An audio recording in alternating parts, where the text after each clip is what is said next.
ये सत्य घटना कबीर परमेश्वर जी द्वारा बांधवगढ़ के श्री धर्मदास जी के साथ की गई लीला पर आधारित है। श्री धर्मदास जी का जन्म 1395 विक्रमी संवत 1452 को कार्तिक पूर्णिमा के दिन छत्तीसगढ़ के बांधवगढ़ नगर में हुआ। हिंदू धर्म के एक वैश्य कुल में जन्मे धनी धर्मदास जी के बारे में बताया जाता है कि वो इतने धनी थे कि जब कभी बांधवगढ़ पर प्राकृतिक आपदा जैसे अकाल गिरना, बाढ़ आदि आती थी तो वहां के नवाब धर्मदास जी के पूर्वजों से वित्तीय सहायता प्राप्त करते थे।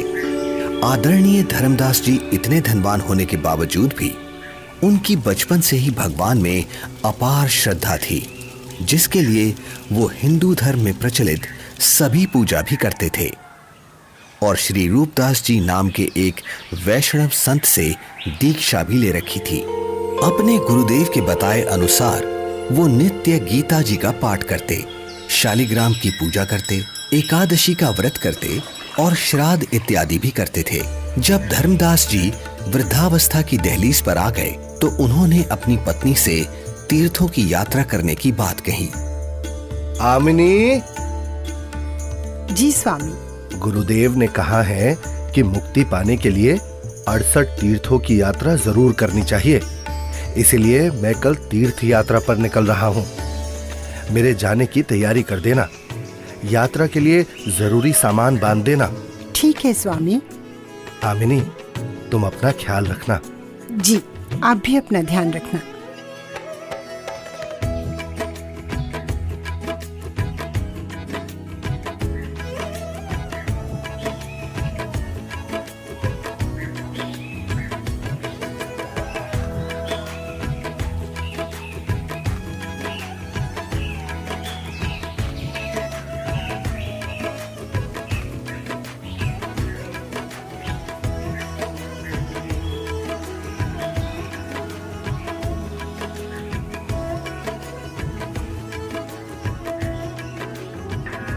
मथुरा में तीर्थों की यात्रा करते हुए एक सुबह धर्मदास जी गोवर्धन पर्वत के पास स्थित एक सरोवर के किनारे पहुंचे।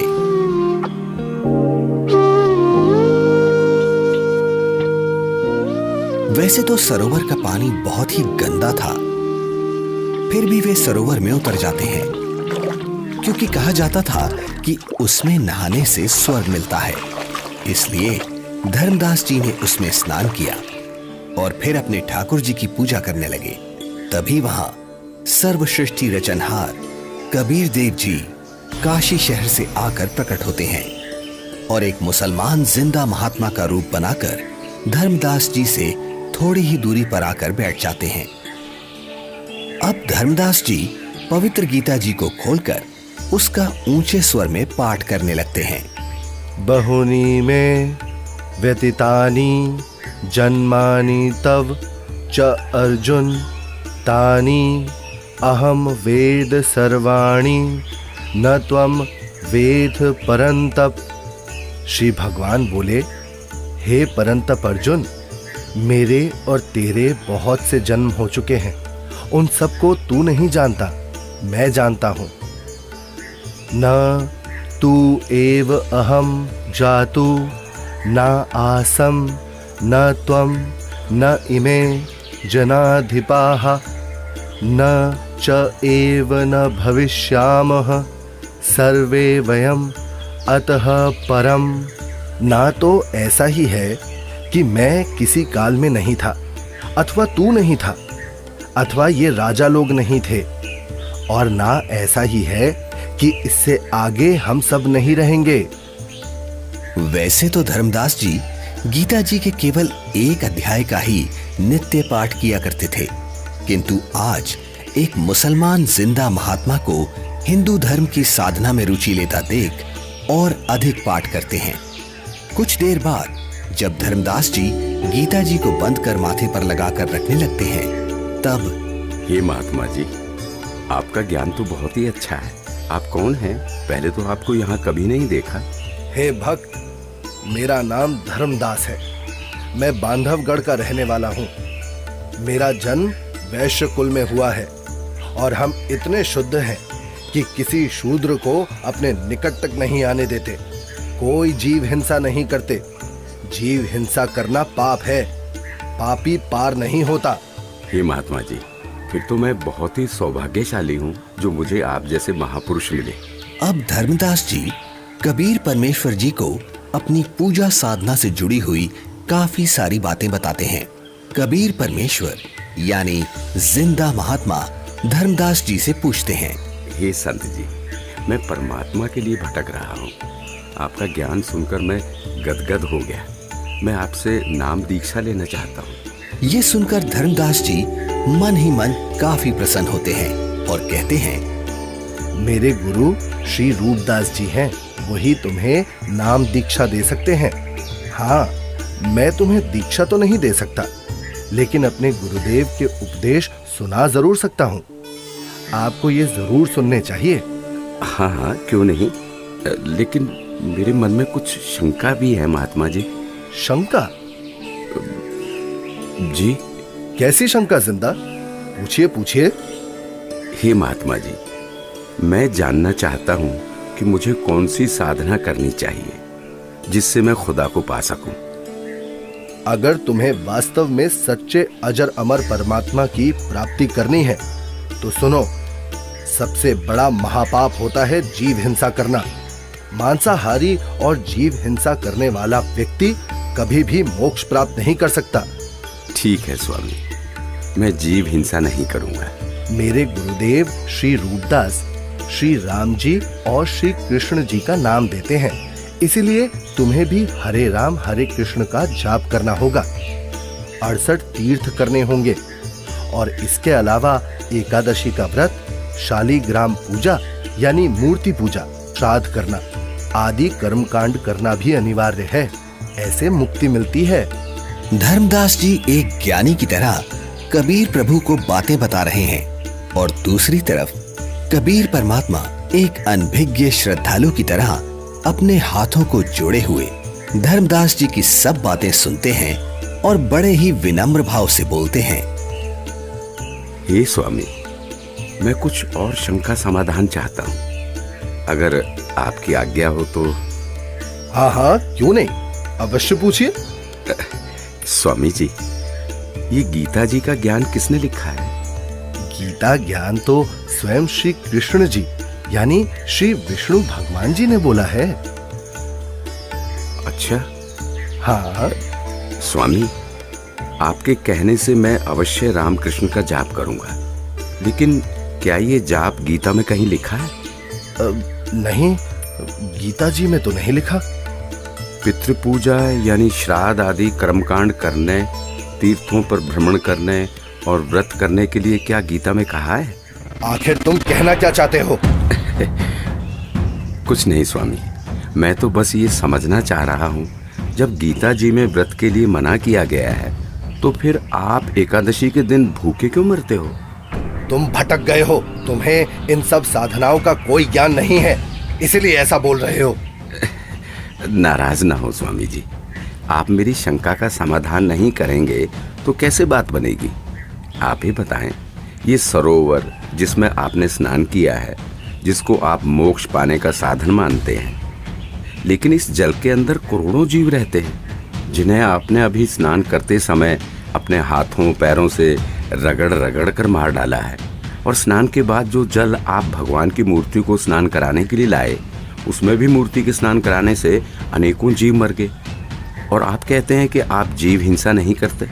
एक और बात स्वामी जी, यदि इस सरोवर में नहाने से आपकी मुक्ति संभव है तो फिर इस जल में रहने वाले जीव जंतुओं को तो निश्चित ही मोक्ष प्राप्त हो जाना चाहिए। हे धर्मदास, ये साधना व्यर्थ है, क्योंकि ये गीता शास्त्र के विरुद्ध है। समझ गया। अंततः तुमने अपने धर्म का परिचय दे ही दिया।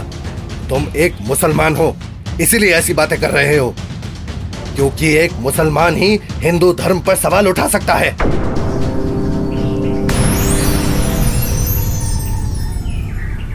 अरे, ये तो गायब हो गए। लगता है ये कोई सामान्य संत नहीं थे। मुसलमान होकर भी उनको हिंदू शास्त्रों का पूर्ण ज्ञान है। ये जरूर कोई देव पुरुष है। वे सही ही तो बता रहे थे। हे परमात्मा, एक बार फिर से वही संत मिले तो मैं अपना हठ छोड़कर नम्र भाव से संपूर्ण ज्ञान समझूंगा। हे भगवान, माफ करो मुझे।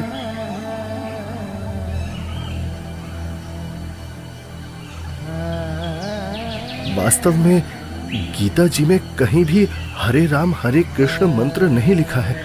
अपितु पितर पूजा, भूत पूजा, देवताओं की पूजा गीता अध्याय 9 श्लोक 25 में व्यर्थ कहा है।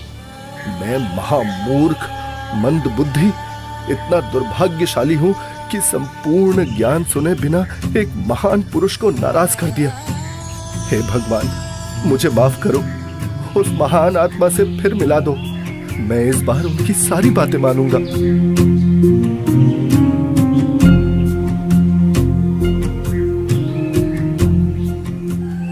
आज धर्मदास जी का मन किसी भी कर्म कांड में नहीं लग रहा था।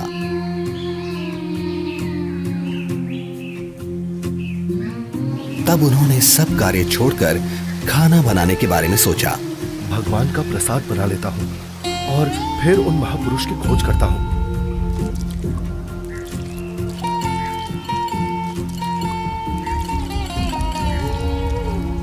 हे भगवान, ये क्या अनर्थ हो गया? इस लकड़ी में तो हजारों चींटियां अंडों सहित मर गई होंगी।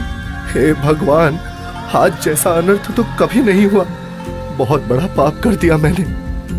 मैं इस पाप से बने हुए भोजन को कदापि नहीं खा सकता। एक काम करता हूँ, इस भोजन को लेकर किसी साधु संत को खिला देता हूँ और स्वयं आज निराहार रहता हूँ, जिससे मैं पाप मुक्त हो जाऊंगा।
संत जी कुछ बोल रहे हैं। इनके बीच में बोलना ठीक नहीं है। मुझे अवश्य ये सुनना चाहिए।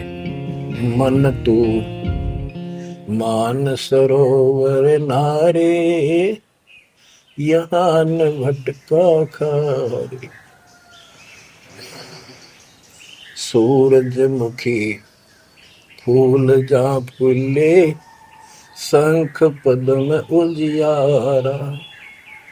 गंगा यमुना मद सरस्वती, वहाँ त्रिवेणी की धारा। मन तू मान सरोवर नारे, यहाँ न भटका खारे।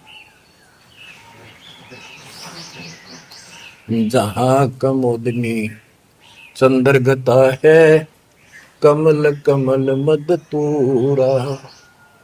अनहद नाद अजब धुन होई, जाने सतगुरु पूरा। मन तू मान सरोवर नारे, यहाँ न भटका खारे। ओ गट घाट विषम है दरिया, नहावे संत सुजाना। ओ गट घाट विषम है दरिया, नहावे संत सुजाना। मोक्ष मुक्ति के पर भी ले रे, साक्षी है ससीवाना। मन तू मान सरोवर नारे, यहाँ न भटका खारे। जावा हंस कोलाहल करते हैं, मोती मुक्ता खाही। ऐसा देश हमेश हमोरे, अमृत भोजन पाही मन तू मान सरोवर नारे, यहाँ न भटका खारे। शंखों लहरे मेहर की उपजे, कर नहीं जा कोई। शंखों लहरे वहाँ मेहर की उपजे, कर नहीं जा कोई। दास गरीब अचल अविनाशी, सुख का सागर सोई मन तो मान सरोवर नारे, यहाँ न भटका खारे मन तो मान सरोवर नारे, यहाँ न भटका खारे।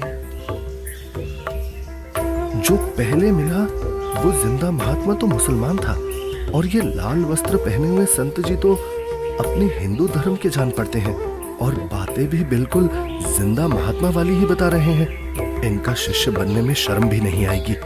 उस जिंदा से उपदेश लूंगा तो लोग निंदा करेंगे कि मुसलमान का शिष्य बन गया। इनसे ज्ञान प्राप्त करना उचित रहेगा। कहते मन मान सरोवर नाण रे, जल के जंतु रे जल माही। आठों बखत बिहान रे, आठों बखत बिहान रे। मन मान सरोवर नाण रे, जल के जंतु रे जल माही। आठों बखत बिहान रे, 184 जल के बासी। ये भुगते चारों खान रे, चेतन वो कजड़ को पूजय गांठ बंद पाषाण रे। भाई मरकट कहाँ चंदन के लेपे, क्या गंग नवाय सवान रे। अर सुधी हो न पूछतास की, वो छोड़ को न बाण रे। 12 कोट जहां जम किंकर, बड़े बड़े दैत हवान रे। धर्म राय की दरगाह माही, ओरई खेचा ताण रे। फेरे ओरी खेचा ताण रे। मैं जो साधना कर रहा हूँ उससे यमदूतों द्वारा दिए जाने वाले कष्ट नहीं टलते। इसका मतलब ये सब साधना तो व्यर्थ है। हे महात्मा जी, कृपया भोजन ग्रहण करें। रख दे धर्मदास, बहुत भूख लगी है। इन्हें कैसे मालूम कि मेरा नाम धर्मदास है? मैं भंडारा करता रहता हूँ, शायद इसीलिए ये मुझे जानते हैं।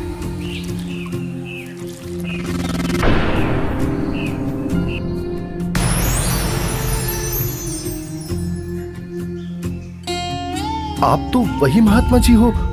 हत्यारे, कल तू क्या कह रहा था कि जो जीव हिंसा करते हैं वो कभी मोक्ष को प्राप्त नहीं कर सकते। अरे तू तो कसाई से भी बुरा निकला। हे प्रभु, मुझे ज्ञानी को क्षमा करो। मैं कहीं का नहीं रहा, जिसका कोई लाभ नहीं। और शास्त्र अनुकूल साधना किससे मिले ये आप ही बता सकते हैं। मैं आपसे पूर्ण आध्यात्मिक ज्ञान सुनने का इच्छुक हूँ। कृपया मुझ अज्ञानी पर दया करके मुझ पापी को वो तत्व ज्ञान सुनाए भगवान, जिससे मेरा मोक्ष हो सके। ठीक है धर्मदास, अब सुनो। आप एकादशी का व्रत करते हो, जबकि श्रीमद् भगवद गीता अध्याय 6 श्लोक 16 में पढ़ा है कि हे अर्जुन, ये योग यानी भक्ति ना तो अधिक खाने वाले की और ना बिल्कुल ना खाने वाले अर्थात व्रत रखने वाले की, ना अधिक सोने वाले की तथा ना अधिक जागने वाले की सफल होती। इस श्लोक में व्रत रखना पूर्ण रूप से मना है धर्मदास। फिर देख अपनी गीता खोलकर। यहाँ परमेश्वर कबीर देव जी जिंदा रूप में धर्मदास जी को सृष्टि रचना सुनाते हैं और तीनों देवताओं की स्थिति से अवगत कराते हैं कि हे धर्मदास, अभी तक आप जिन भगवानों की यानी ब्रह्मा विष्णु महेश की भक्ति कर रहे थे, वो तो पृथ्वी, स्वर्ग और पाताल केवल इन तीनों लोकों में प्रधान है। रजगुण ब्रह्मा है, सतगुण विष्णु और तम गुण शिव जी ये मोक्ष नहीं कर सकते। आप जो भक्ति कर रहे हैं उससे कोई लाभ नहीं होगा। धर्मदास, केवल शास्त्र अनुकूल भक्ति करो। हे महात्मा, आप ये क्या कह रहे हैं? ब्रह्मा विष्णु महेश की भक्ति करने से कोई लाभ नहीं होगा? हम उनको कैसे छोड़ सकते हैं? धर्मदास, मैं इन देवताओं को छोड़ने की नहीं कह रहा, बल्कि आपको ये समझा रहा हूँ कि जो पवित्र गीता जी और पवित्र वेद बता रहे हैं वैसे साधना करने से ही मोक्ष संभव है।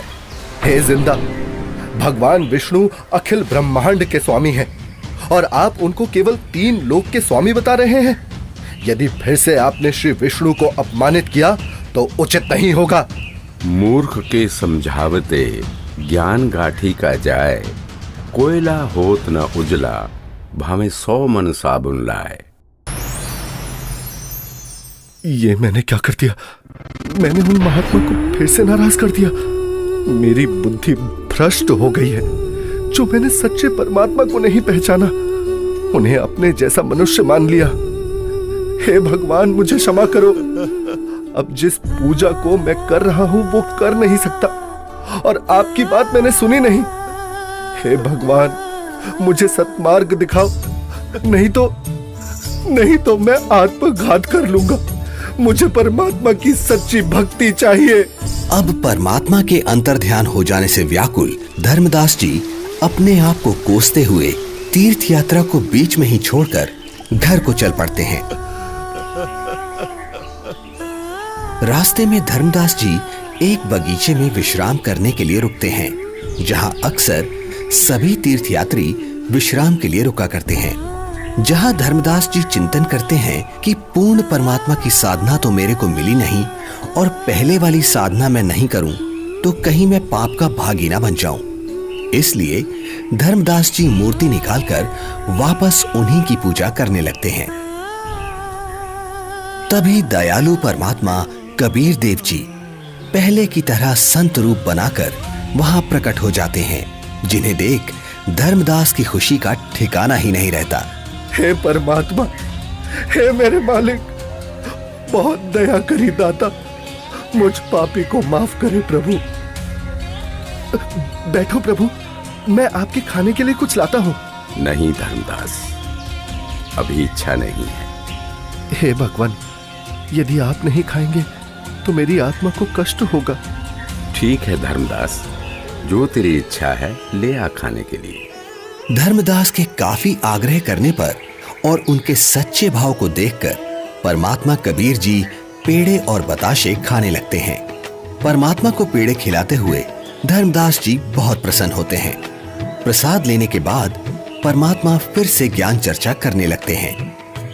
हे धर्मदास जी, आप यदि अभी भी इस ज्ञान पर विश्वास नहीं कर पा रहे हैं तो क्यों ना आप एक बार अपने गुरुदेव रूपदास जी से ये सब पूछ के देख लो कि क्या ब्रह्मा विष्णु महेश के कोई माता पिता हैं या नहीं, और क्या ब्रह्मा विष्णु महेश जी की जन्म मृत्यु होती है।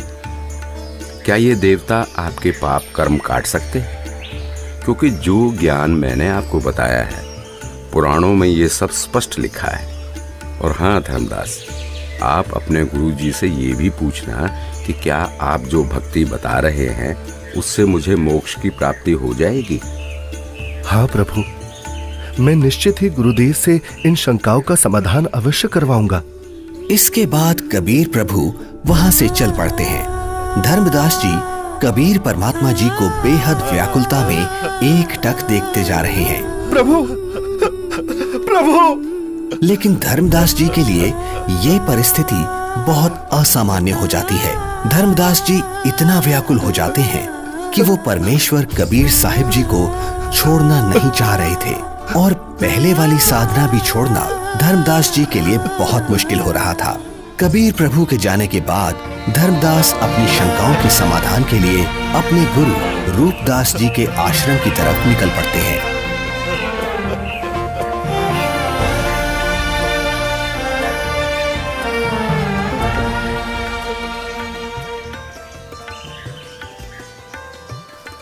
प्रणाम गुरुदेव। आशीर्वाद है भक्त। आओ बैठो। क्या बात है धर्मदास, बहुत व्याकुल दिख रहे हो।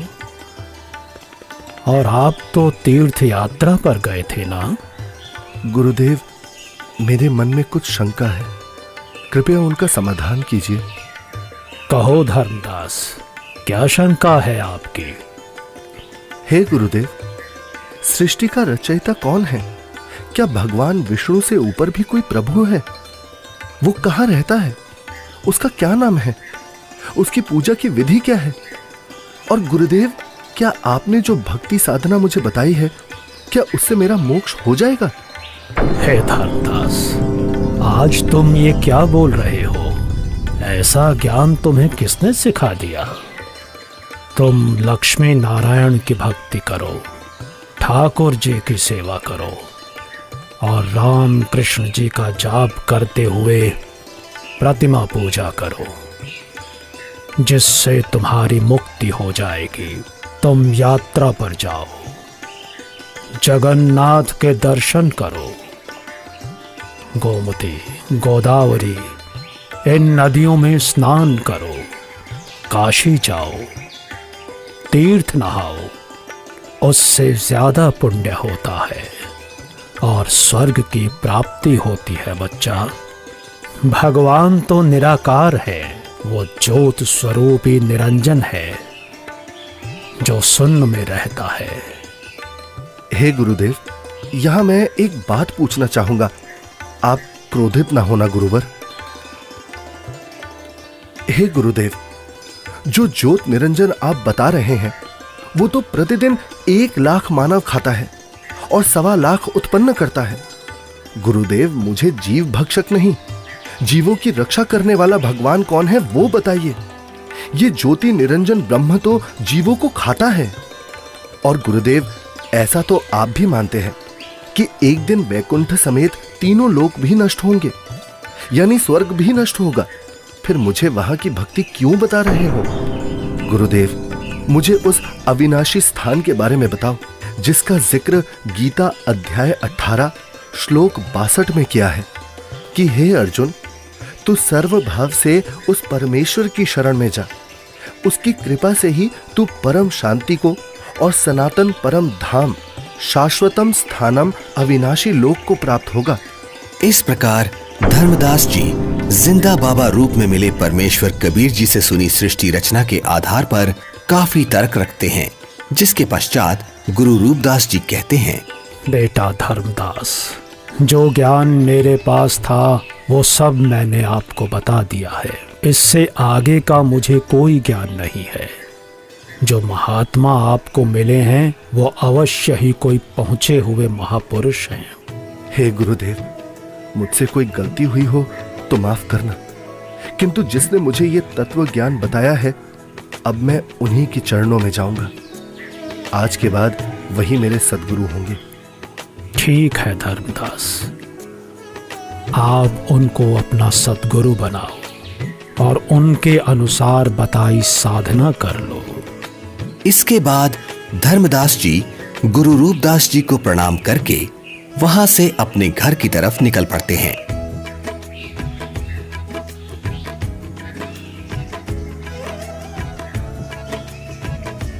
रास्ते में जाते जाते अब धर्मदास के मन में एक शंका ये भी उत्पन्न हुई कि हिंदू धर्म इतना बड़ा है, क्या किसी को गीता का यथार्थ ज्ञान नहीं होगा? अवश्य कोई ना कोई साधु महात्मा मंडलेश्वर गीता में कहे उस परमेश्वर परम अक्षर ब्रह्म के विषय में जानता होगा। इसके बाद धर्मदास कई प्रसिद्ध हिंदू संतों से मिलते हैं। सबको पहले 1 रुपया दान देते हैं ताकि संत मेरे को अपने दिल की बात गुप्त रहस्य बताएगा, क्योंकि जो भक्त अधिक दक्षिणा देता था तो संत उससे अधिक स्नेह से बात करते थे।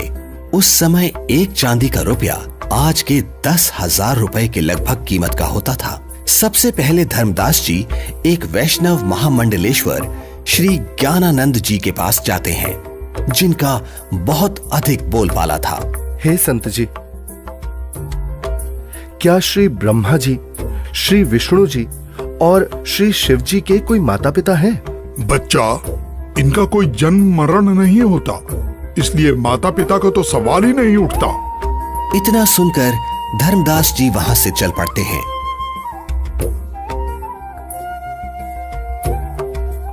जहां कुछ दूरी पर धर्मदास जी को एक बहुत बड़े विद्वान महात्मा का पता चलता है, जो कि काशी विद्यापीठ से पढ़कर आए हैं और वे शास्त्रों के पूर्ण विद्वान हैं। धर्मदास जी महात्मा के पास जाते हैं और दक्षिणा देकर पूछते हैं, महात्मा जी, गीता जी के अध्याय 18 श्लोक 62 में भगवान श्री कृष्ण ने अपने से अन्य किस परमेश्वर की शरण में जाने को कहा है? भगवान श्री कृष्ण अर्जुन को अपनी ही शरण में जाने को कहते हैं भक्त। श्री कृष्ण जी से ऊपर कोई भगवान नहीं है। इस प्रकार धर्मदास जी बहुत से संत महंत मंडलेश्वरों के पास जाते हैं और सभी से एक जैसे ही प्रश्न करते हैं, किंतु उत्तर किसी का संतोषजनक नहीं मिलता। कोई विष्णु जी को सर्वे सर्वा बताता है तो कोई शिव जी को करता धरता और कुछ तो परमात्मा को निराकार ही बताने वाले मिल जाते हैं। हे भगवान, जीवन नष्ट हो जाता यदि मैं इन संतों से इनके ज्ञान की परीक्षा ना लेता और ये परम संत ना मिलता। यह सोच धर्मदास जी जिंदा महात्मा रूप परमेश्वर को याद करते हुए घर की ओर चल पड़ते हैं।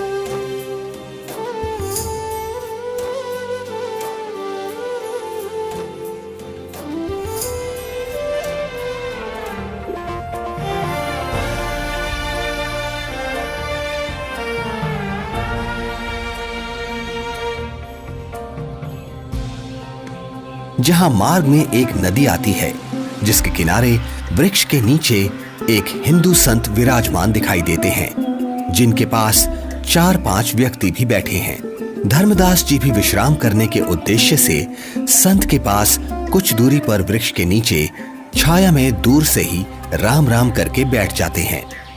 लगता है मुझे इस साधु से भी प्रश्न करना चाहिए। अरे नहीं नहीं, जब बड़े बड़े मंडलेश्वरों को ज्ञान नहीं, जिनके पास हजारों शिष्य हैं, तो फिर इसके पास तो क्या ही होगा। यहाँ तो बस 4-5 वृद्ध ही तो बैठे हैं। आदेश महाराज, आदेश। हे धर्मदास, हिंदू मंडलेश्वरों ने बता दिया वो परमेश्वर कौन है। मुझ पापी अवगुण हारे को क्षमा करो महाराज, मैंने बड़ी भारी भूल की है। आपने सृष्टि रचना का ज्ञान जो बताया है, उसके सामने सभी संतों का ज्ञान ऐसा है जैसे सूरज के सामने दीपक। धर्मदास, तेरे मन में अन्य संतों से ज्ञान जानने की प्रेरणा मैंने ही की थी। यदि आप इन सब के अज्ञान से परिचित नहीं होते तो फिर भी मेरे ऊपर विश्वास नहीं करते, सोचते रहते कि और संतों के पास भी जाना चाहिए। ये कैसे हो सकता है कि मुसलमान को ज्ञान है, हिंदुओं को नहीं। अब तुम पूर्ण विश्वास करोगे, इसलिए पूर्ण लाभ मिलेगा। मेरे को एक अन्य संत मिला, उसने भी यही आप वाला ज्ञान बताया था। मुझे लगता है वो आप ही हो, आपने रूप बदल रखा है। हे धर्मदास, मैं उनका शिष्य हूँ, वे मेरे गुरु हैं, वे काशी में रहते हैं। यहाँ धर्मदास व जिंदा रूपी परमात्मा की बहुत ज्ञान चर्चा हुई, जिसके बाद मैं अब सतगुरु के दर्शन करने जा रहा हूँ, आज्ञा दो। मुझे सतलोक के दर्शन करा दो, बिना देखे मुझे शांति नहीं होगी। हे धर्मदास, आपको गुरुजी से दीक्षा दिला दूंगा, फिर भक्ति करना।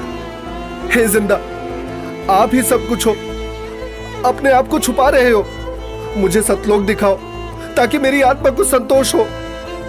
धर्मदास, नाम लेकर भक्ति करो। जब शरीर छोड़कर जाओगे तो आप वहां सतलोक देखना। हट क्यों कर रहे हो? मैं कितना दुष्ट हूं कि मैंने परमात्मा पर विश्वास नहीं किया, और अब पता नहीं वो फिर दोबारा दर्शन देंगे या नहीं। रोते रोते धर्मदास जी अपने घर पहुंच जाते हैं।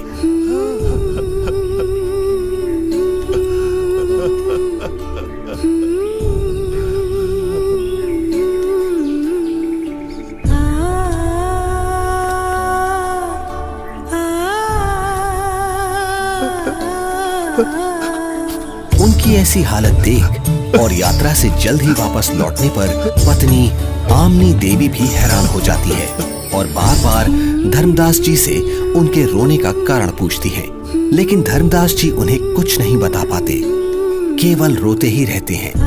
फिर काफी देर बाद क्या हुआ स्वामी, क्या हुआ? कुछ तो बताइए, आखिर क्या हुआ आपके साथ? लगता है इनके पैसे किसी ने लूट लिए हैं। क्यों कच्चा मन कर रहे हो जी? किसी ने यात्रा में आपका धन लूट लिया तो कोई बात नहीं, आपके पास धन की कमी थोड़ी है, और ले जाना, भगवान ने बहुत दे रखा है। आमिनी, यदि रुपए पैसे वाला धन लुट गया होता तो मैं और ले जाता। मेरा तो ऐसा धन लुट गया है आमिनी, जो शायद अब मुझे कभी ना मिले, और वो मैंने अपने हाथों अपनी मूर्खता से गंवाया है। धर्मदास जी जिंदा महात्मा से हुई सर्व ज्ञान चर्चा और उनसे सुनी सृष्टि रचना आमनी देवी को सुनाते हैं। आपने भगवान को क्यों नहीं पहचाना स्वामी? ये क्या किया आपने? बनिया होते हुए भी आप ये सौदा कैसे चूक गए? इसी बात का तो दुख है आमिनी। जीवन में पहली बार मुझसे इतनी भारी भूल हुई है। तावालीन बहे निर्बानी, मगन रूप साहेब सैलानी, तावा रोवत धर्मनि नागर, कहाँ गए मेरे सुख के सागर। अधिक वियोग हुआ हमसे ती, जैसे निर्धन की लुट जा खेती। कलप करे और मन में रोवे, दसों दिशा को वो मग रोवे। अधिक वियोग हुआ हमसे ती, जैसे निर्धन की लुट जा खेती। कलप करे और मन में रोवे, दसों दिशा को वो मग रोवे। हम जाने तुम देह स्वरूपा, हमरी बुद्धि अंधगर कूपा। हम तो मानुष रूप तुम जाना, सुन सतगुरु का किया पियाना। बेग मिलो कर हूँ अपघाता, मैं ना जी हूँ सुनो विधाता। अगम ज्ञान कुछ मोहे सुनाया, मैं जी हूँ नहीं अवगत राया। बेग मिलो कर हूँ अपघाता, मैं ना जी हूँ सुनो विधाता। अगम ज्ञान कुछ मोहे सुनाया, मैं जी हूँ नहीं अवगत राया। तुम सतगुरु अवगत अधिकारी, मैं नहीं जानी लीला थारी। तुम अवगत अविनाशी साईं, फिर मोको कब मिलो गोसाई। कमर कसी धर्मदास को पूरब पंथ पयाने, गरीबदास रोवत चले वो बांधो गुण अस्थाने।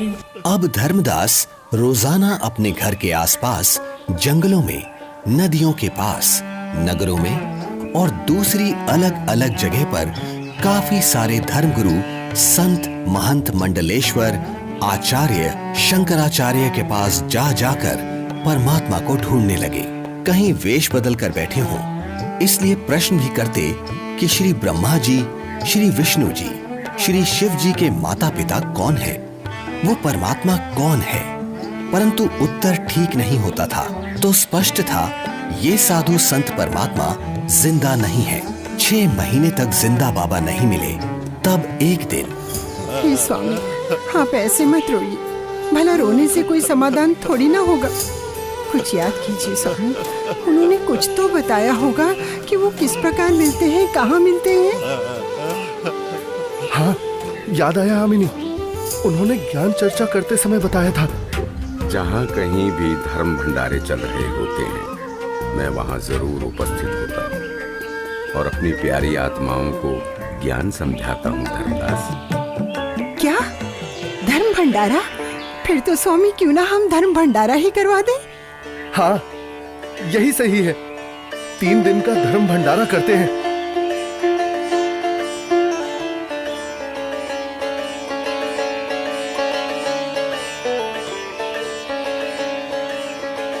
भंडारे का आयोजन शुरू हो जाता है।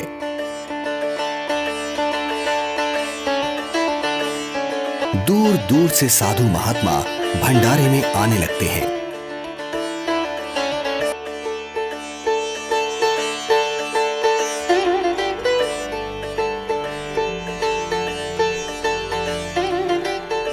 धर्मदास जी भंडारे में हर तरफ घूम घूम कर प्रत्येक संत महात्मा को बड़े ही ध्यान से देखते हैं, किंतु परमेश्वर कहीं भी उनको दिखाई नहीं देते। 2 दिन बीत जाते हैं। धर्मदास जी बहुत मायूस हो जाते हैं और एकटक रास्ते को ही निहार रहे हैं। आज वो मन ही मन संकल्प कर लेते हैं कि प्रभु, आप मुझ अपराधी को दर्शन नहीं दे रहे। हे परमात्मा, आज अगर आप नहीं मिले तो मैं आत्मघात कर लूंगा। तभी अचानक धर्मदास जी की नजर कुछ ही दूरी पर एक कदम के वृक्ष के नीचे जाती है, जहां वही पूर्ण परमात्मा कबीर परमेश्वर जी उसी जिंदा महात्मा के रूप में विराजमान होते हैं, जिन्हें देखकर तो धर्मदास जी की खुशी का ठिकाना ही नहीं है। धर्मदास परमात्मा की तरफ इस प्रकार दौड़ते हैं जैसे भूखे को भोजन और प्यासे को पानी मिल जाता है। हे परमात्मा, हे भगवान, अब मैं आपको कहीं जाने नहीं दूंगा। मेरी भूल क्षमा करो प्रभु। मैं बस आपकी ही भक्ति करना चाहता हूँ। मैं भविष्य में कोई गलती नहीं करूंगा। हे दीन दयाल, मुझे अज्ञानी को माफ कर दो। मैंने अज्ञानतावश आपको बहुत कटु वचन बोले। मुझे माफ करो परवरदिगार, मुझे माफ करो। जब धर्मदास जी ने अपनी गलती की क्षमा मांगी और कभी ऐसी गलती ना करने का बार बार वचन दिया, तब परमात्मा धर्मदास जी के घर गए।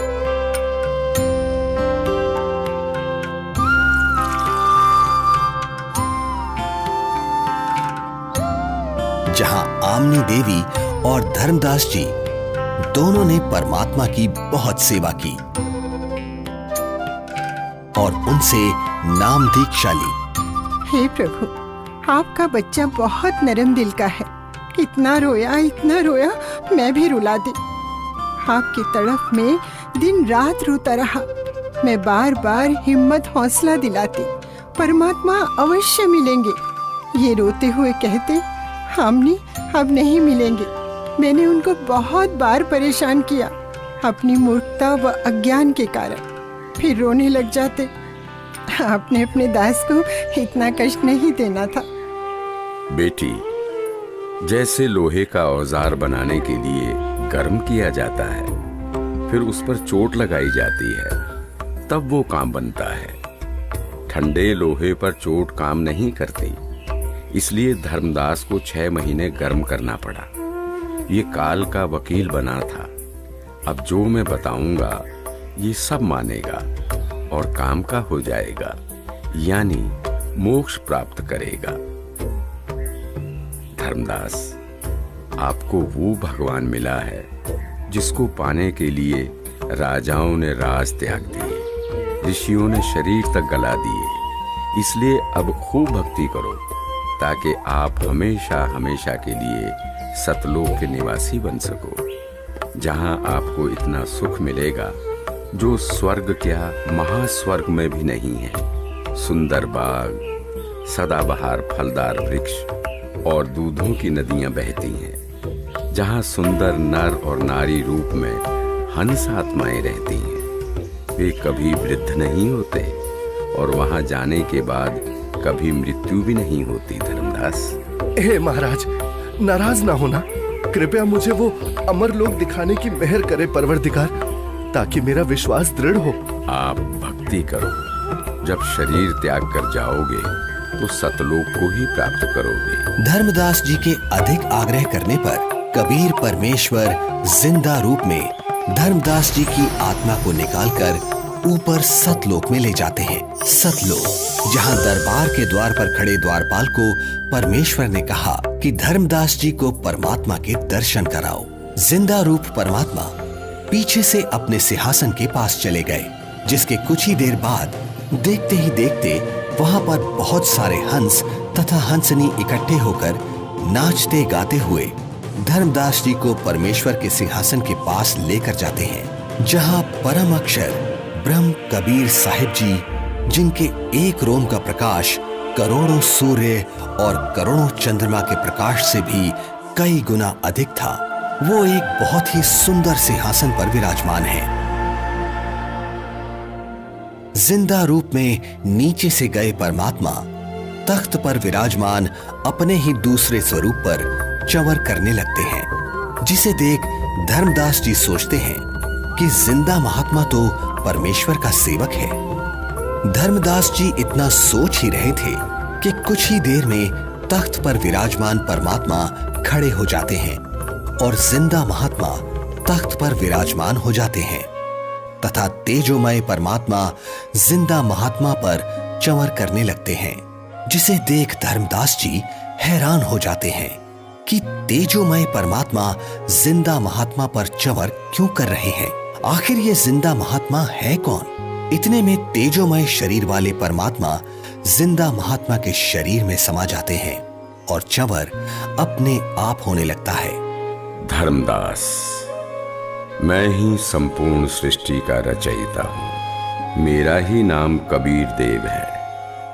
मैं ही चारों युगों में पृथ्वी पर प्रकट होता हूं। वर्तमान में मैं अपने वास्तविक नाम कबीर नाम से काशी नगर में प्रकट हूं, जहां एक साधारण मनुष्य की भांति लीला कर रहा हूं और जुलाहे रूप में रहता हूं। धर्मदास, काल जाल में फंसे अपने बच्चों को भक्ति का धनी बनाकर उनके इस वास्तविक घर सतलोक में वापस लाने के लिए वहां प्रकट हुआ हूं।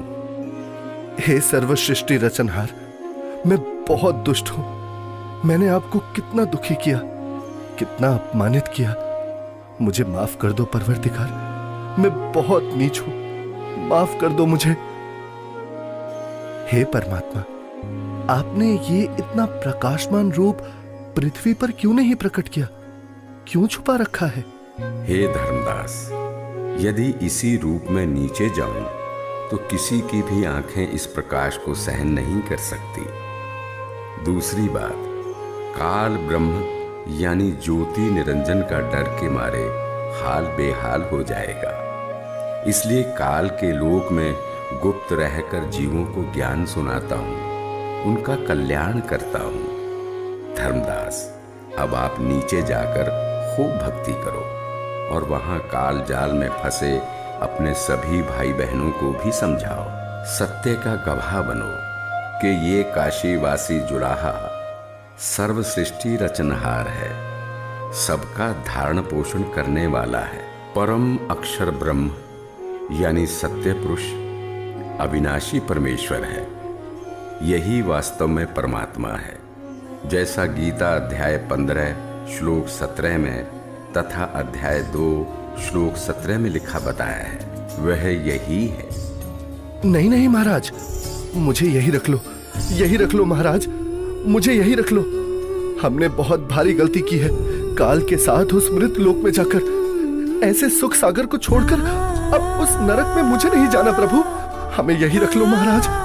धर्मदास जी को रोता देख परमात्मा उनको समझाते हैं और वहीं दूसरी तरफ पृथ्वी पर धर्मदास जी को 3 दिन से अचेत देखकर घर परिवार, गांव, रिश्तेदार, मित्र प्यारे सभी इकट्ठा हो जाते हैं। कोई झाड़ फूंक करा रहा था तो कोई वैद्य से उपचार करा रहा था, किंतु किसी को आशा नहीं रही थी कि धर्मदास जी जिंदा हो जाएंगे।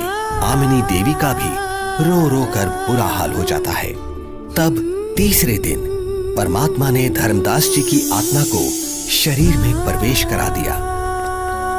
धर्मदास जी अपने चारों ओर खड़े रिश्तेदारों को और पत्नी आमनी देवी को रोता देख आश्चर्यचकित हो जाते हैं। क्या हुआ आप सभी को? आप ऐसे रो क्यों रहे हैं? हे भगवान, तेरा लाख लाख शुक्र है। क्या हुआ है आमिनी, कुछ तो बताओ। स्वामी, आप 3 दिन से अचेत थे। हम सभी को तो लग रहा था आप नहीं बचेंगे।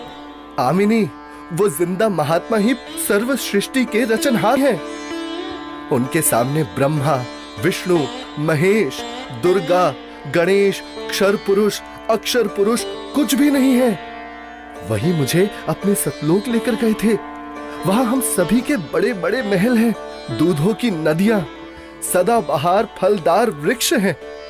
वहीं एक बहुत ही विशाल और भव्य सिंहासन पर पूर्ण ब्रह्म कबीर साहिब जी विराजमान हैं, जिनके एक रोमकूप के सामने करोड़ों सूर्य और चंद्रमा भी फीके हैं।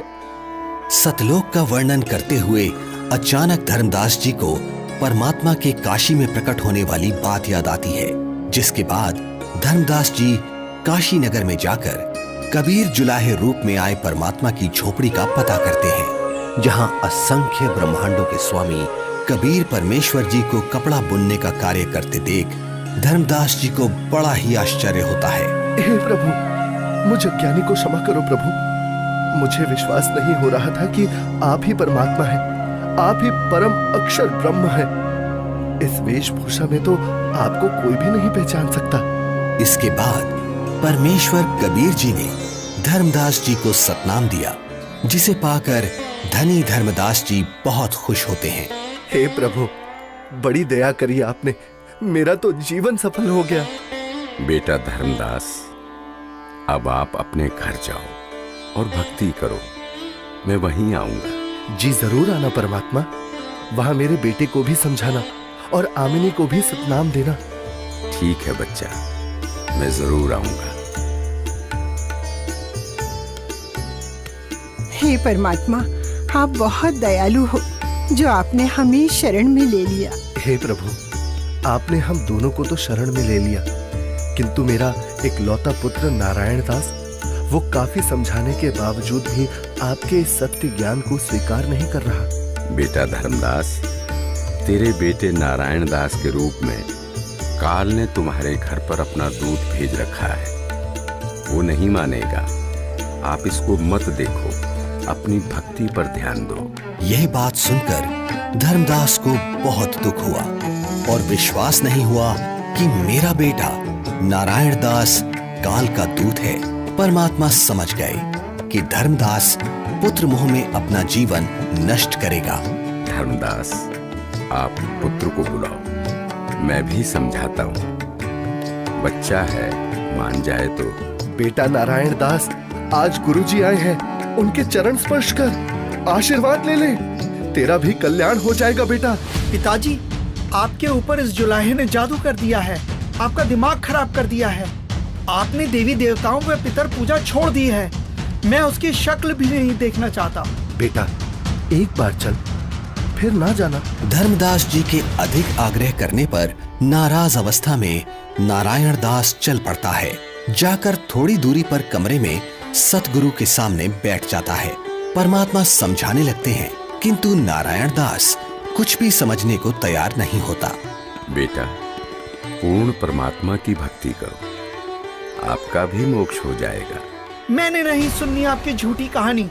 धर्मदास, देख, बेटा नारायण दास कितना सुंदर है, भोला भाला है।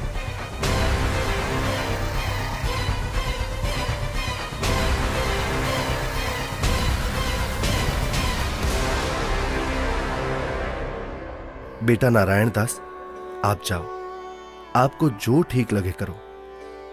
हे भगवान, मेरा वंश तो काल का वंश बन गया। दया करो दाता, अब मेरे वंश का क्या होगा? वंश का क्या करेगा बेटा? यहां से पीछा छुड़वा ले धर्मदास। धर्मदास जी का रो रो कर बुरा हाल हो जाता है। तब कबीर परमात्मा जी अपना आशीर्वाद भरा हाथ धर्मदास जी के सिर पर रखते हुए कहते हैं, ठीक है धर्मदास, तेरे घर पर मैं अपना हंस भेजूंगा। तू वंश की चिंता करता था धर्मदास, तेरा 42 पीढ़ी तक वंश चलेगा। तू चिंता मत कर, तुम्हारे घर पर एक पुत्र उत्पन्न होगा, उसका नाम चूड़ामणि रखना। इस उम्र में बच्चा? हे भगवान, ये कैसे संभव है? उधर देखो बेटा, 10वें महीने आमनी के गर्भ से तुम्हारे घर ये बेटा जन्म लेगा। धर्मदास जी को कुछ विश्वास और कुछ अविश्वास होता है, किंतु परमेश्वर की दया से आमनी देवी के गर्भ से 10वें महीने एक बच्चा पैदा होता है, जिसका नाम चूड़ामणि रखा जाता है। बड़ी दया करी दाता, जो आपकी हंस आत्मा हमारे घर आई। हे भगवान, दया करना कि मेरे वंशज आपकी भक्ति में ही लगे रहे। धर्मदास, ज्योति निरंजन अर्थात काल मेरे नाम से 12 पंथ चलाएगा और तेरे वंश वाले 6ठी पीढ़ी में जाकर मेरी बताई सत्य भक्ति को करना छोड़ देंगे। वो उन काल के चलाए नकली 12 पंथों में से जो 6ठा टकसारी पंथ होगा, उसकी साधना करना शुरू कर देंगे, जो काल में डुबोने वाली ही होगी। हे परमात्मा, दया करो अंतर्यामी, उनका उद्धार कैसे होगा? दया करो।